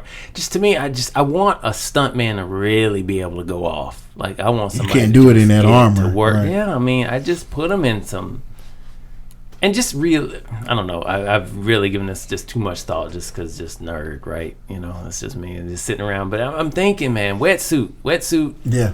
It's like Black Lightning. Black Lightning. I mean, they've made his suit more of like a wetsuit with a little bit of armor on it. Wetsuit, give him a little shoulder something, give him the gauntlet stuff to block stuff. Chest area for the bulletproof. That's it. Right. Leave the torso, the joints, biceps, legs, leave that free. You got to be able to roll and jump and kick and throw and all that. And it's just in all this.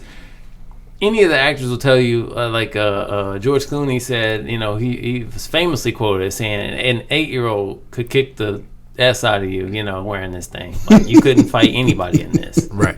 Like, I can't move, I can't do anything. Like, it looks great, but I can't actually do anything.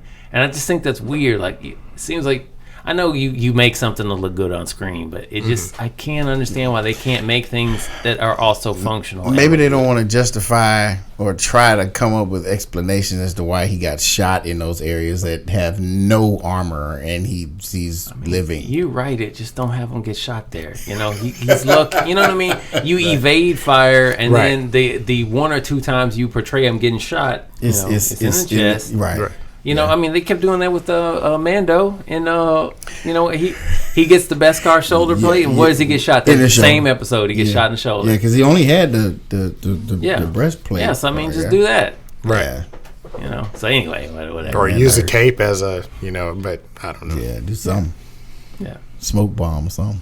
Because they've done that too in the comic where he's got some strategically, it'll be like a triangle shape of Kevlar woven into a certain spot, so he can pull that up and throw it up, and just in this one place, not the whole. I mean, you got to come up with like magical material, right? For say the cape is bulletproof, but he's sewn in a panel of Kevlar. That's right. You know, so yeah, he whips it up and covers his face Dracula style, you know, right? And that part is bulletproof. Yeah, I mean, you can. There's ways around it, man. You don't have to have dudes be able to move. Yeah, full on BMX and armor. It's just a bit much. So I've never been a fan of that, but whatever. I'm sure it'll be fine. Yeah. Yeah, we'll be. Yeah. Oh yeah. First thing. June 21. Is that right? July, June, something like that. Yeah, it's a long way away. Yeah, long way, man. But time is flying, though. Yeah, it is. It's going fast. Ready. DC. Man, I hope they succeed, man. I want them to succeed so bad because they have a wealth of characters. Yeah, I want 2 sets of good. I want to just alternate months. You know, what I mean? Man. Okay, but wait a minute though, man. What they gonna do? What they gonna do with Cal, man? Oh. I mean, I don't see how you can succeed. Well, yeah, you could because all you gonna do is put out a bunch of Batman movies. That's all you ever do anyway. They don't care because Superman don't get no love around here. Right. Anymore. I wish we could get a good. He's been neutered. Yeah. And they neuter him everywhere. They neuter him on the video games. They make him this evil dude. He's the bad guy, that needs to be, controlled and, wrangled in. And because we know what they've done to him in the movies. They made him a buster in Crisis. A buster. And it's I don't know how you have a successful universe. Wonder Woman's doing well, and then Batman looks to be someone that's going to do quite well. Right. And then you just Superman. You can't do that, man. As a Superman fan, what are they going to do? Well, as a Superman fan, I was frustrated because Man of Steel, if you took some elements away from it, it was a solid Superman film to me. Yeah, a lot of people died, and we understand that. But I'd liked it too. Like you said, and the Ninja points out a lot of the discrepancies of But if you took away the Pa Kent, if you took away the Pa Kent part, what about that? If you just took away and the Zod killing, if he said, "Come on, Pops, safety," and then everything else progressed as normal, what then? Nah, because Superman himself was still, he was all like mopey and like. But you don't attribute that to his still trying to figure take on the responsibility. It's like year one Superman. This is like, they're right. This is year one. He would have had to have grown into that role. My problem with what they did him was they never allowed him to do that, and then he just stayed this dude. Yeah. And of course he didn't have no movies to develop either. Mm-hmm. All we saw him was doing was growing up, dealing with this, getting accustomed to what he had going on as an alien, dealing with a new environment, and now killing thousands of civilians. and I can excuse because this dude, he's just like there's no wisdom there, right? Like as far as what his purpose is and how to use what he has. So I excused all of that. Mm-hmm. Now the Pa Kent thing can't co-sign. I co-sign on what you're saying about that, but the killing of Zod and everything, I ain't got a problem with that, man. Sometimes you just got to kill. You got to kill. You know what I'm saying? Like, it goes back to the Batman argument, right? Like, well, the source material. You got to kill. Do you have to kill? Well, okay. Here's the thing. If you go to the DC website, right, and you look at like Batman's little write-up, it says, he's waged war against criminals. Most people don't involve themselves in anything that they know the consequences could be something that they don't want to. War, death for the most part is a very real possibility. You can't go out in the street as a vigilante and pledge to beat people down eternally, because this is going to be an eternal war you're fighting, because you ain't going to get rid of crime. Right. So you're going to engage in vigorous and very. And people will argue with you about the mythos. Behavior. Like, that's part of his mythos. He is that guy that's like, I'm just gonna, to the day I die, but that's what it says. Right. So you can't. Batman is super smart. Bruce Wayne is super smart. So there's no way that he can possibly think that he's going to get out here and beat people into submission and there won't be any broken eggs. You see what I'm saying? Now, what I will agree to is that he is not going to, I guess, try to kill, but he has to know that to be so, because the thing about Batman is that he has honed himself to to be a killing machine, pretty much. Peak human condition. Right. He knows martial arts, the deadliest of martial arts, right, including ninjutsu, and that's what they do. They kill. There ain't no, Yep. you know what I'm saying. So he knows this stuff, and to engage in something that they'd be like getting into a marriage and selectively dealing with the stuff that is going to be inevitable. There are going to be arguments. There are going to be disagreements. There are going to be hard times, and you know that going in that it is inevitable, and there's nothing you can do about that. Right. The same as this. You're not going to get into a fight to the level that he can fight and not think that someone's going to die.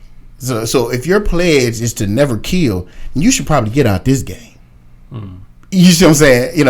And to that is what I lend my skepticism about this. This thing they have about him not killing anybody. No, I understand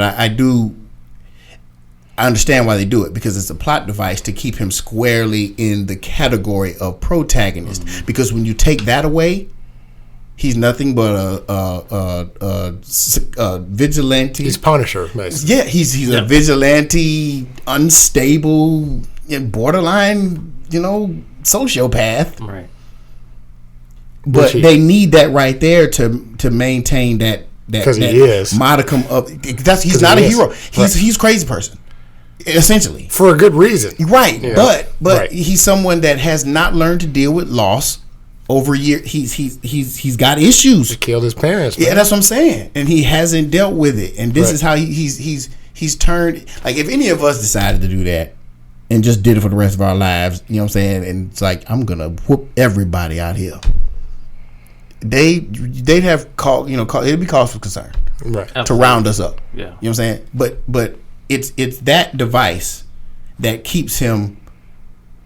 Or keeps us rooting for him, and that puts him on the side of the Justice League. Because without it, he's Deathstroke, right? But just doesn't take money for it because he's already rich. You know what I'm saying? Yeah. So and I think that's why they can't cross the line now. After I've thought about it, it's like, but it's funny because if he's gonna kill somebody because of his ability. Right? He's so awesome.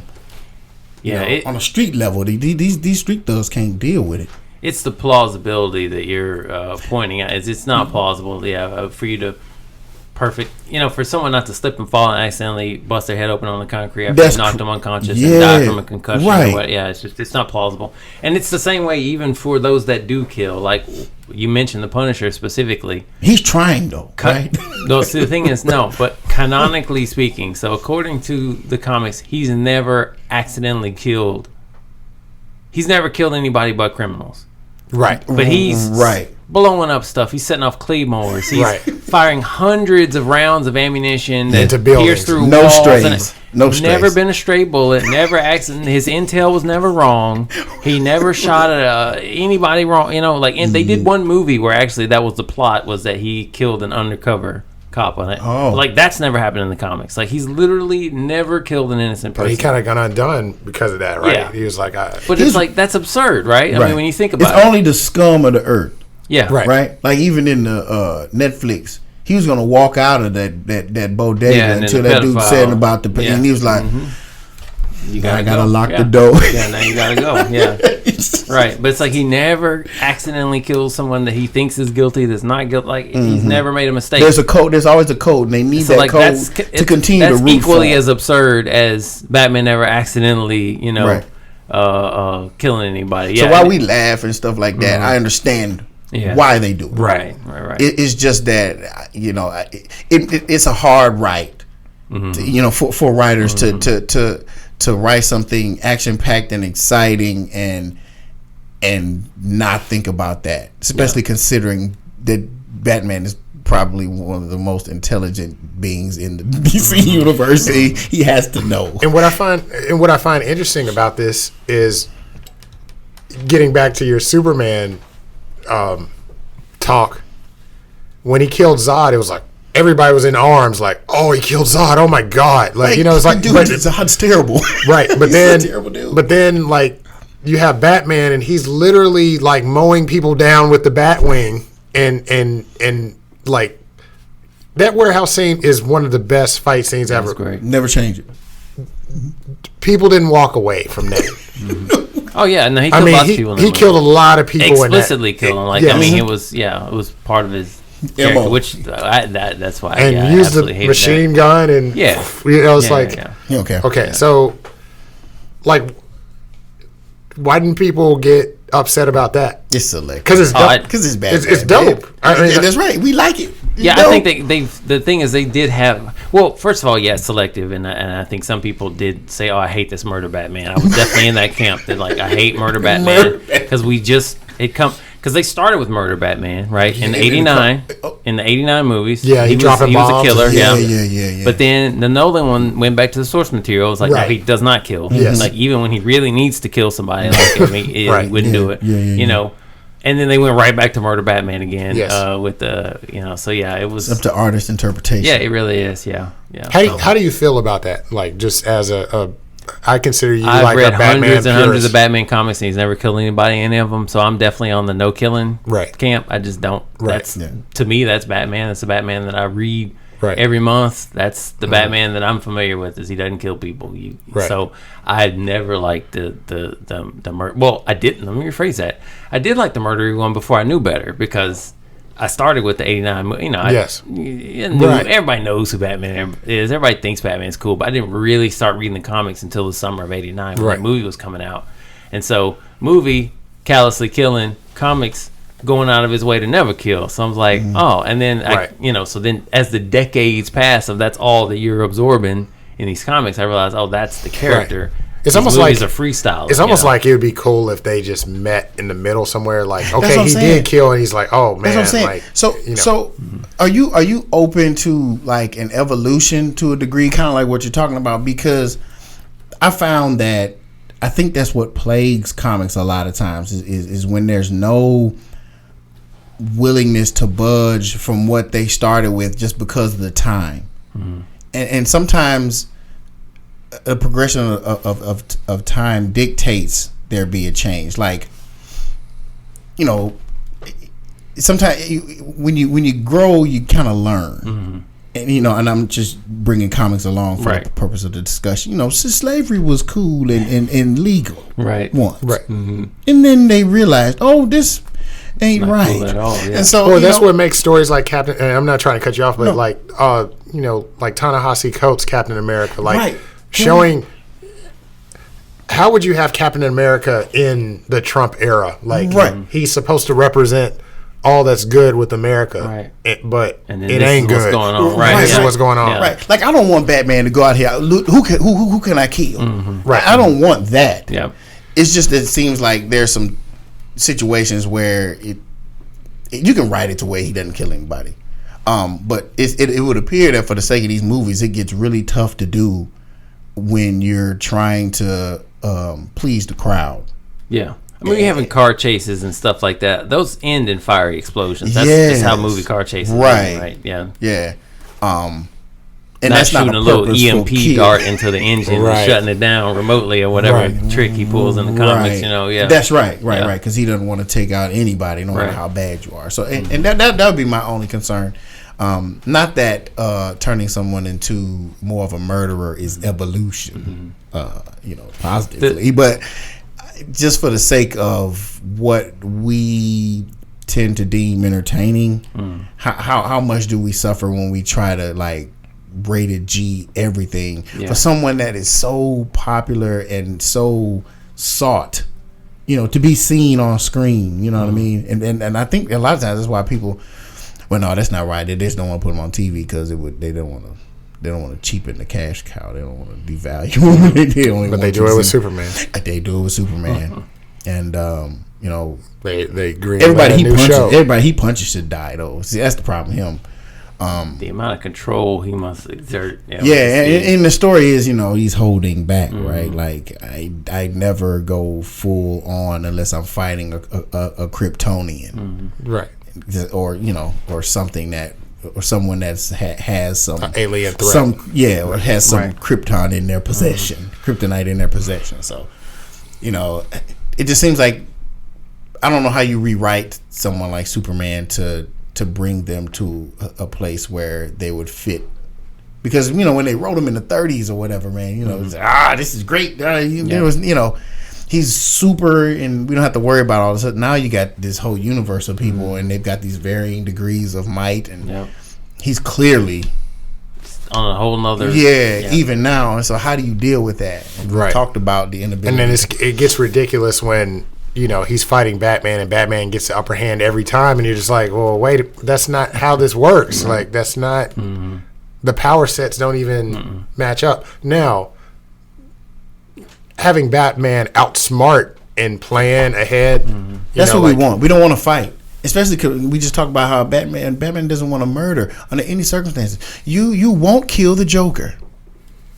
He's killed many people. So that's but you want to murder Superman, and made a point to talk about, I'm gonna kill him.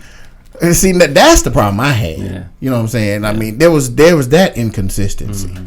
But I guess he had to. I guess that's why he was killing everybody all through the movie. Yeah. That movie was bad. Terrible. About that garbage. Except for the warehouse scene. Warehouse scene was excellent. I love it. Yes. More warehouse, please. Yeah, if there's a blend of that, like in Matt Reeves' movie, where like, I think the Nolan movies, if they would have had bit of that, that would have been. I didn't like the action. No, not a lot. Yeah, it was too. But we still liked them. Well, see, The Dark Knight was good. Oh, Dark Knight was because of Batman, though. Right. And the action he was involved in, the dopest action to me was him riding that bike. Oh yes, through that mall and telling. I mean, it wasn't even a fight. Right. No, the fights are terrible. But the dialogue and the psychological insight to Heath Ledger made that movie. Right. You know what I'm saying? It wasn't even about Batman, and you could put anybody in there. Oliver Queen could have been in that movie. I'd have been like, all right, work with this. But yeah, you're right. The action was dare I say, forgettable. Yeah. Especially in that last one, all that daytime fighting. I'm like, what is this? Terrible. Just running around at daytime and everybody's got a Batmobile, and what is going on? We don't want no more of that, Matt Reeves. We don't want no more of that. No, I hope he brings it. Yeah, I'm sure he will. I think he knows what's at stake here. Everybody knows what's at stake, and you'd be foolish to think that you can just kind of just write some mess and skate by just because it's Batman, especially considering what's transpired here over the years out of the camp. You cannot mess this up. You can't mess it up. They know the capability of these movies. This is the litmus test, right? This is the one. Yeah. Right. Like, I don't know how comfortable you could be with messing. Like, if let's just say, and I'm not wishing this on the movie, but what if it's Boo Boo? What then? What if the Batman is Boo Boo? They take them off the board, and it's just all these E-grade people from. Well, yeah, that's true. What's that? See, the thing is, that's what's scary problem because it's Batman. See, that's a problem. It's like I say that they don't have any room for failure, but they do. They do. And see, I don't like that, man. I need for them to feel like if we mess this up, we will destroy. Wait 5 years, try again. Because with Superman, they're like, we don't know when we gonna touch Superman. Yep. They're scared. They're scared. they'll just put out anything. Oh man, so that makes me nervous. They came out and said that This Batman might. I might retract my statement. This Batman might be boo boo.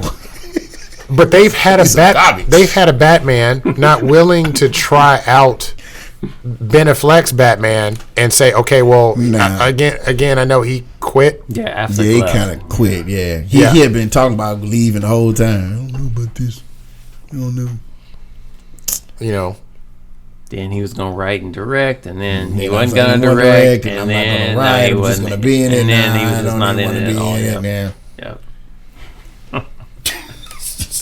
Who don't want to be Batman? Well, I guess you don't, considering everything. Yeah. Now when you've been shoehorned into Man of Steel 2. Yeah. And I can't put that on him, man. No, man, no. It wasn't his fault. It was just a bad time. Release the cut. Man, come on, man. Get out here with that garbage. I just like to say that. You know you want to see the cut. I don't. Because it's going to do nothing but piss me off. Because it's like, well, this is what it should have been. Yeah. And even if it did, and then you're not going to get anything else after that. So don't show me the cut. Don't show me the cut. Don't show me the pictures anymore. What are you doing? Release the cut. Jason Momoa said, "Release the cut." Because it's a setup for a universe that will never be, and sequels that will never be, and I don't want to see it anymore. Yeah, you're right. Release the cut. That was good. We could have done better if we practiced. That's what I'm saying. You know, they were gonna do a fifth Batman movie. What? They were gonna do a fifth Batman movie after that Batman and Robin garbage. Wait, that was 3, right? No. Oh, that was 4. That was 4. Gonna be a Scarecrow. Guess who's gonna play Scarecrow? Wait a minute. Let me see. Okay, wait. Let me think. Who was gonna be Scarecrow? So we had Jim Carrey as the Riddler. We had Arnold as I think I know that. Mr. Freeze. That's the answer. Scarecrow. Was it Goldblum? Jeff Goldblum? Hold on. That probably would have worked. Mm-hmm. Hold on, man. I'm trying to think of back in that You'll time. never guess. Oh, never guess? You'll never guess. Gilbert Gottfried. Well, stupid. It's just as well. Yeah, I heard Coolio a lot of. Yeah, I heard crazy. Like, Coolio, man. Yeah. He looked like Scarecrow these days. He was in. He was in Scarecrow. Wasn't he in Batman and Robin? I think. And they were planning. They were in talks, and they were going to call it like Batman Triumphant or something like that, or like it was something crazy. Coolio. Thought they was gonna get an actor, but he was hot at the time. During that time, he had a huge subplot in Daredevil that they cut out, and when you watch the director's edition, he's all in that movie. Yes. He's the case that Matt's working on throughout the whole movie. It's his case, and he would have been terrible Scarecrow, bro. No, man. His 3 braids to the left, man. Crazy. Well, you showed us scared some crows if you seen them, bro. He got 3 little twigs, man, just sticking up. Stand up there like he got a full head of hair. Yeah.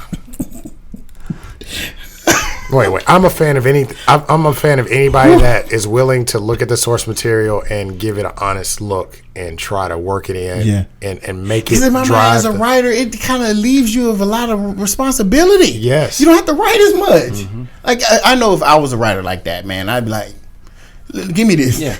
And we'll just add some of our own or dive more into it. Yes. Make it very clear. Respect the audience.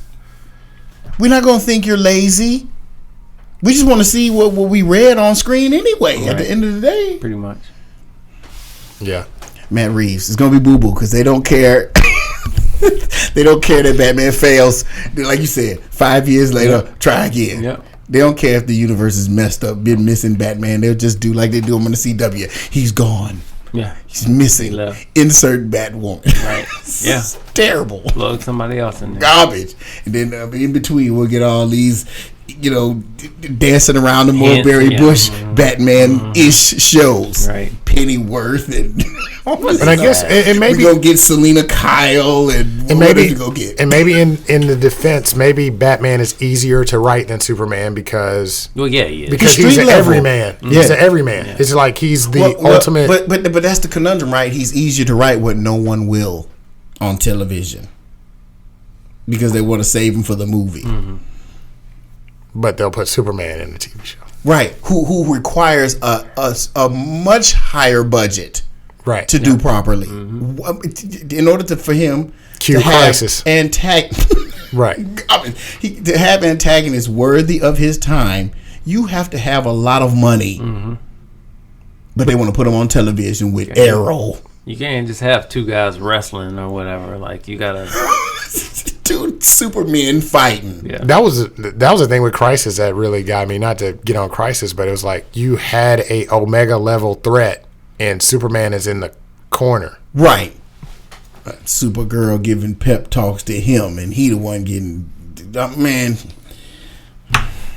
Yeah, you failed, Previous CW. podcast. You failed. I don't care what anybody says. CW, you have failed. This You have city. But failed. we definitely have to dive deeper into the Superman mythos because it's like it's evident. Like whatever Superman's in, you see the flaw, and it's almost like the writers are like, I don't know what to do with God. Yeah, that's what you're doing. You got God in a I have superhero God. costume. Yeah, I have God in a like, superhero costume. am I I supposed don't to write know. that? I don't I don't know how know to write what. that. I don't know how to write that.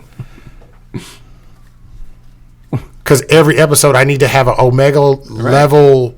Like I gotta See, have. and I have to that's have why- people from the source wall See, to come that's why I'm fight this saying dude. You know what I'm about saying? evolution of a character. It's okay if you deviate from what he was in 1938 or whatever.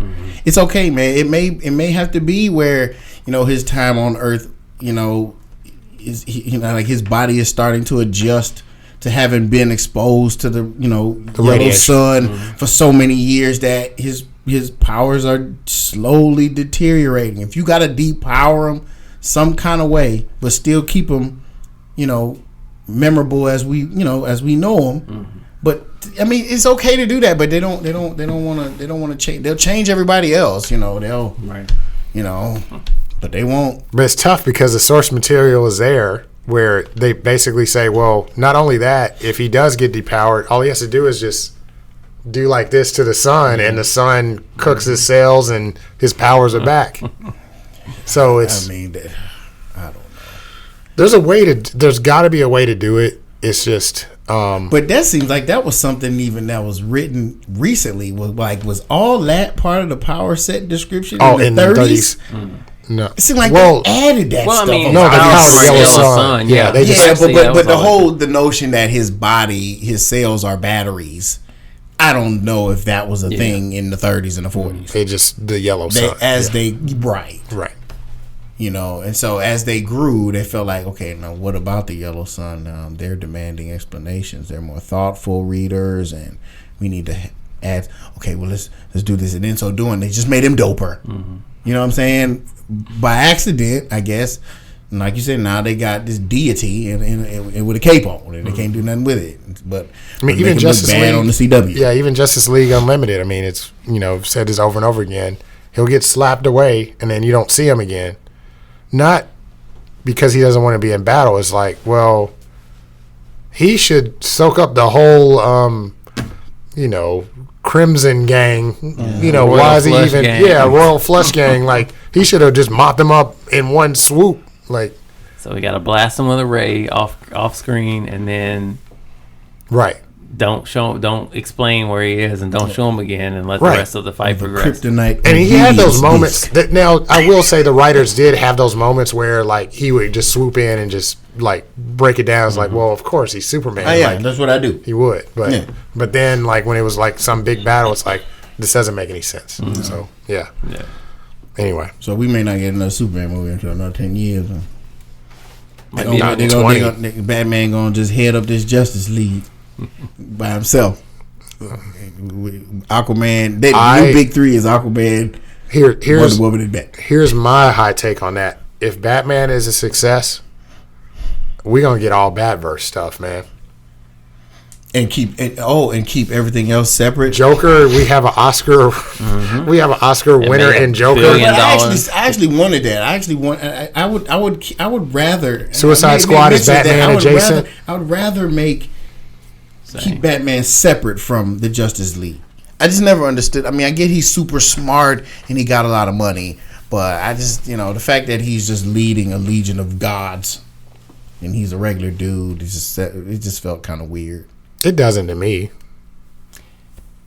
My problem is, and I said this on the podcast before, is it's weird that on Tuesday he's fighting Doomsday or Darkseid, and then on Wednesday Joe the Mugger in the alley might get lucky and get a cheap shot in on him, right? Like, and it's just like, help me Alfred, with that. Alfred, a dog bit me. Yeah, like help.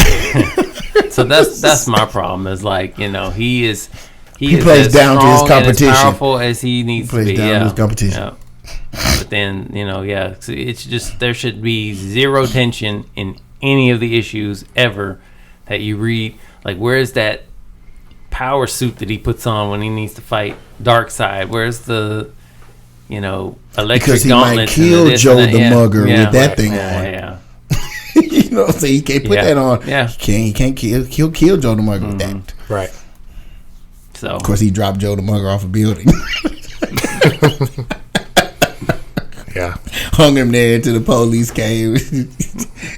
He had a heart attack on the way down. Right. Or your blood can't pump. If you're hanging upside down like that that, is correct. you've got a time limit on that. Yeah, and he's hung many a folk off a gargoyle. Like, dude, Left. you know what I'm saying? Right.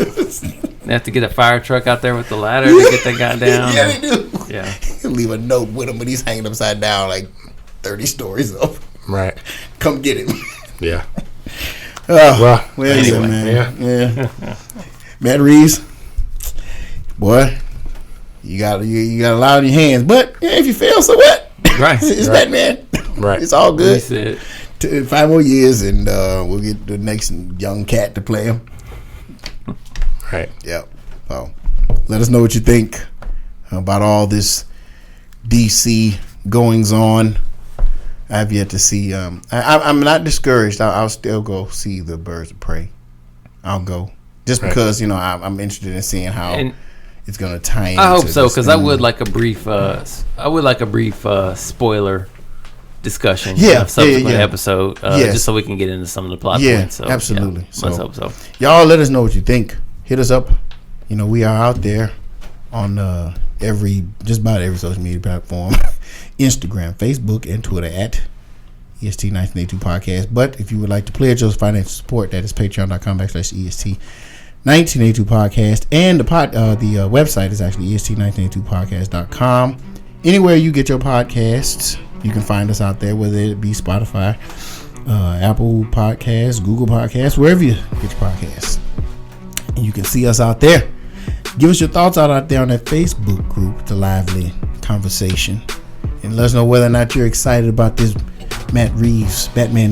Now I'm convinced it's going to be some trash. He's turned on. Yeah, because there's no pressure. There's no need to succeed, because Batman by itself will get you $1 billion out the gate. Yep. And then who cares? Yep. Exactly. So just let us know what you think, man. Until next time, we'll holla at you.